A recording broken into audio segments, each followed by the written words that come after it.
Hello বন্ধুরা, আজকে আমি আরেকটা নতুন রেসিপি তোমাদের সঙ্গে নিয়ে এসেছি। সেটি হলো দই কাতলা। প্রথমে আমি কাতলা মাছের বড় বড় পিসগুলো আমি নিয়ে ভালো করে ধুয়ে নুন হলুদ মাখিয়ে রেখেছি।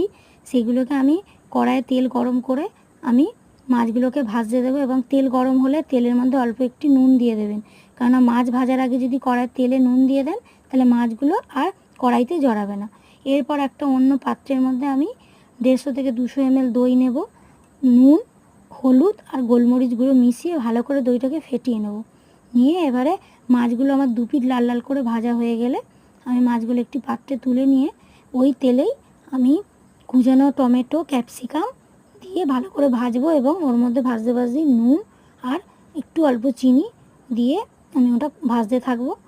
আর ভাজা হয়ে গেলে আমার বেটে রাখা মশলা, আদা রসুন পেঁয়াজ আমি ওই কড়ার মধ্যে দিয়ে দেবো, এবং ওটা যতক্ষণ না মশলাটা কষা হচ্ছে ততক্ষণ ভালো করে নাড়বো। মশলাটা ভাজা ভাজা হয়ে গেলে তার মধ্যে হলুদ আর লঙ্কা পরিমাণ মতো দিয়ে দেবো।